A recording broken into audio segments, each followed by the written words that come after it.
18h02 sur CNews et sur Europe 1. Merci d'être avec nous dans Punchline. Je vous présente les invités qui vont m'accompagner jusqu'à 19h. Nous sommes avec Geoffroy Lejeune, bienvenue, Nathan Dever, Georges Fenech et Bernard Cohen-Haddad. Soyez le bienvenu.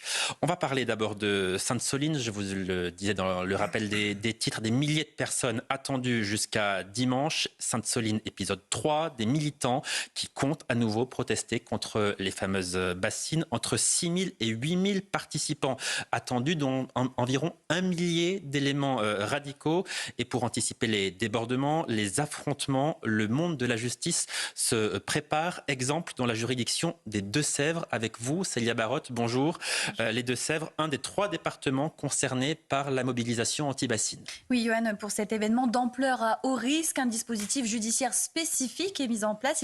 Il s'articule autour de 2 axes. Pour le premier, il s'agit des contrôles d'identité et des contrôles de zone. Plus de 500 personnes ont déjà été soumises à ces mesures. Ces contrôles qui mobilisent près de 300 gendarmes permettent de s'assurer que les personnes qui, par exemple, n'ont pas le droit de se rendre dans les Deux-Sèvres ne participent pas à ces événements, mais aussi de limiter l'utilisation d'armes et de projectiles. Selon le procureur de la République de Niort, plus de 400 objets dangereux ont déjà été saisis depuis lundi. Alors il s'agit de barres de fer, de haches, de boules de pétanque, de scie, mais cela concerne aussi les artifices et les liquides inflammables qui peuvent servir à fabriquer des cocktails Molotov. Le second axe dans ce dispositif judiciaire concerne les interpellations. 118 militaires seront intégrés aux escadrons de gendarmes mobiles qui, eux, assurent le maintien de l'ordre. Le recours aux drones aussi va permettre de matérialiser les infractions commises et d'identifier les auteurs. Enfin, à Niort, le parquet a renforcé ses effectifs de greffiers. On passe également d'1 magistrat à 3 magistrats de permanence et les capacités de jugement en comparution immédiate ont été doublées. Merci beaucoup, Célia Barotte. Georges Fenech, il y a effectivement de quoi être inquiet quand on entend tout cela, même si on se dit quand même que l'État est bien préparé, mais les individus qui seront face aux forces de l'ordre sont très, très déterminés. Oui, moi, je suis extrêmement effrayé d'apprendre qu'il y a eu déjà 400 saisies de haches, d'armes qui tuent. Donc, on voit bien qu'il y a la préparation d'un affrontement qu'on a déjà vécu à Sainte-Soline et qui risque de se répéter, peut-être même de manière encore plus violente. Donc, d'un côté, je me rassure de savoir que le parquet a organisé donc des contrôles en amont. Ça, c'est dans les pouvoirs du procureur de la République. Sur réquisition, il saisit effectivement la force publique pour vérifier l'identité et en même temps les véhicules. Ça, c'est important. Alors, le parquet de Niort, avec trois magistrats, le doublement des effectifs, je ne suis même pas certain que ça suffira si effectivement il y a des centaines, pas exclure qu'il y ait des centaines d'interpellations. Hein. Il y en aura aussi après la manifestation. Et il y en aura après. Mais enfin bon, on voit que la justice quand même tente de s'organiser au mieux. Mais surtout, ce qu'il faut, c'est évidemment empêcher que ces drames ne puissent se produire. Parce que on se souvient de la manière dont les CRS avaient été... C'était les CRS ou les gendarmes ? Les gendarmes à Sainte-Soline avaient été pris pour cible. Ouais. Hein. Geoffroy Lejeune, quand on va dans une manifestation interdite avec des haches, on va dire les choses clairement, c'est pour tuer. C'est pour tuer des policiers, c'est pour tuer des gendarmes. Gérald Darmanin avait parlé d'éco-terroristes pour qualifier ces manifestants.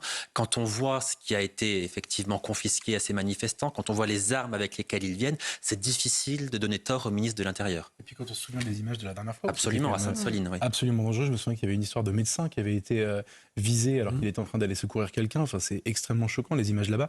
C'est simple, hein, je vois grâce aux informations de CNews qu'il y a 200 étrangers qui viennent donc uniquement pour en découdre et qu'ensuite il y a 1000 éléments radicaux sur 6 à 8 000 manifestants. C'est-à-dire que vous êtes dans la manifestation, il y en a 1 sur 6 ou 1 sur 8 qui est là vraiment pour en découdre avec les forces de l'ordre. C'est très angoissant. Moi, j'ai très bonne mémoire j'avais passé le week-end ici, donc j'ai très bonne mémoire des images de la dernière fois. Et quand on s'attaque à des gens avec des haches ou des boulons, c'est qu'on a vraiment envie de leur faire beaucoup de mal. Et puis moi, j'ai une pensée pour les forces de l'ordre. Si vous voulez, on a 45 000 forces de l'ordre qui vont être dans la rue pour sécuriser les JO, la cérémonie d'ouverture, ce qui est quasiment ce qu'on peut faire le maximum. C'est le nombre de ceux des forces de l'ordre qui étaient mobilisés pendant les émeutes. C'était un peu la panique générale et il avait fallu même organiser le retour au calme. Donc, il y avait quasiment toutes les forces de l'ordre qui étaient dans la rue. Là, il y en a 3000 qui vont se coltiner le week-end à Sainte-Soline avec ce risque-là, juste avant les JO, quoi. Georges Fenech, vous qui êtes un expert de ces questions-là, Oui. de sécurité, on ne peut pas leur interdire l'accès. C'est impossible d'interdire l'accès à cette zone en amont de cette manifestation qui est interdite. Bloqué par le Conseil constitutionnel. C'est ça. Oui. Le problème, c'est que cette manifestation qui avait été interdite, l'interdiction a été retoquée par le Conseil constitutionnel. Donc, ils ont le droit de manifester, mais on n'est pas suffisamment armé contre ce genre d'action, si vous voulez. On avait tenté, vous vous souvenez, il y a 3 ans maintenant, d'interdire à un certain nombre d'individus l'accès aux manifestations, et ça a été retoqué aussi par le Conseil constitutionnel. C'est une interdiction administrative, qui aurait effectivement permis de faire la distinction entre les plus radicaux et les moins radicaux, si je puis dire. Donc je pense que notre législation est insuffisante. On n'a jamais pu effectivement faire adopter un texte qui permette en amont d'empêcher certains individus de paraître sur ces lieux. Nathan Devers. Je pense qu'il y a un vrai sujet qu'on voit d'ailleurs sur beaucoup de questions, qui est le rapport à la violence en politique. C'est-à-dire qu'il y a des gens en France, en Europe, depuis une vingtaine d'années, on le voit de plus en plus, une substitution de la manifestation violente avec cortège de tête aux manifestations, entre guillemets, à l'ancienne, syndicales, bon enfant, pacifistes, avec des slogans et des affiches et point final. Et cette question-là, c'est que derrière, il y a des gens qui pensent que ce qui porte une cause, c'est l'usage de la violence dans le cadre d'un rapport de force avec le pouvoir. Et il me semble que la priorité est de leur donner tort. De leur donner tort de deux manières. D'abord, en leur montrant que ces gens-là n'ont absolument aucune créativité politique et que finalement, utiliser la violence comme ça, c'est la meilleure manière de ne pas avoir d'imagination, de trouver des nouvelles manières de porter des luttes politiques. Peut-être que d'ailleurs la manifestation est un peu désuète, qu'il y aurait d'autres façons de le faire. Deuxièmement, qu'ils n'ont rien compris au XXe siècle. Le XXe siècle, toute la leçon de la seconde moitié du XXe siècle, c'est que les seules causes politiques qui ont fonctionné, ça veut dire qui ont réussi à triompher et à triompher de leur triomphe, c'est-à-dire à ne pas triompher salement, ce sont les causes qui se sont faites dans la non-violence, que ce soit en Afrique du Sud, que ce soit en Amérique, que ce soit en Inde. Et si vous voulez, les gens qui ont pris ce parti-là de la non-violence, non seulement ont très souvent gagné, parce que ça rend populaire la non-violence, et en plus, souvent, une fois qu'ils avaient gagné, ils n'ont pas été en quelque sorte salis par les zones d'ombre, les tâches qu'il y a pu y avoir dans l'histoire de mouvements qui ont pu vaincre, mais par la violence. Et puis la troisième chose aussi qu'il faut dire, c'est que pour lutter efficacement contre la non-violence, alors là ça s'applique peut-être pas à Sainte-Soline, mais il faudrait que les pouvoirs, le gouvernement en France par exemple, soient plus attentifs aux mouvements politiques pacifistes. Je vous citerai le cas des Gilets jaunes qui est passionnant. Tant que les Gilets jaunes au début se faisaient dans la non-violence, le pouvoir était sourd. Et il disait on ne bougera pas d'un iota, on n'écoute pas cette colère, même si elle est populaire, même si elle est consensuelle, etc. On n'écoute pas. Et il a fallu que les Gilets jaunes, une partie d'entre eux, deviennent violents pour que le pouvoir se mette à reculer. Donc si vous avez un pouvoir qui est sourd à la non-violence et qui n'est dans l'écoute, dans la compréhension, dans l'humanité que quand il y a de la violence, évidemment que ça nourrit aussi tous les discours des gens qui disent vous voyez bien que c'est la violence qui paye. Donc je pense que tout le monde doit aussi se remettre en cause face à ce genre de phénomène.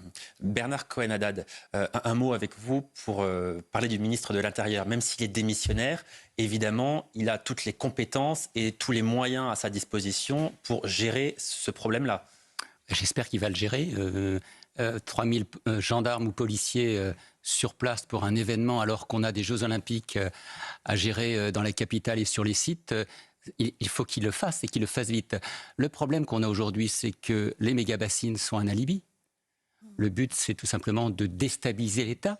C'est de faire en sorte d'avoir une violence politique, de créer du désordre supplémentaire, de créer effectivement des risques de bavure, entre guillemets, avec les gendarmes ou les forces de l'ordre.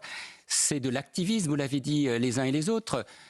La plupart, on l'a pu lire dans les médias, ils viennent de l'Europe tout entière. Ils ne sont pas uniquement du territoire français. Ce ne sont pas des locaux, ce ne sont pas des gens du territoire, de la région. On a une volonté de déstabiliser l'État, de créer tout simplement un incident médiatique et donc, bien entendu, créer de l'anarchie. C'est ça la réalité de groupes d'ultra-gauche qui sont là tout simplement pour créer l'événement et non pas pour défendre une cause. Parce que la cause, on peut la défendre, on a le droit d'être contre les méga-bassines, on n'a pas le droit d'incendier des véhicules de gendarmes, on n'a pas le droit de tirer sur les forces de l'ordre, on n'a pas le droit de se déplacer avec des armes par destination, on n'a pas le droit non plus, comment dirais-je, de créer la pagaille économique dans toute une région. 18h11 sur CNews et sur Europe 1. On marque une très courte pause. Vous restez avec nous. On se retrouve dans un instant pour la deuxième partie de Punchline. On évoquera la situation politique en France, évidemment, avec une journée très importante. Demain, l'élection du président ou de la présidente de l'Assemblée nationale. Et puis cette guerre qui fait toujours rage à gauche. À tout de suite.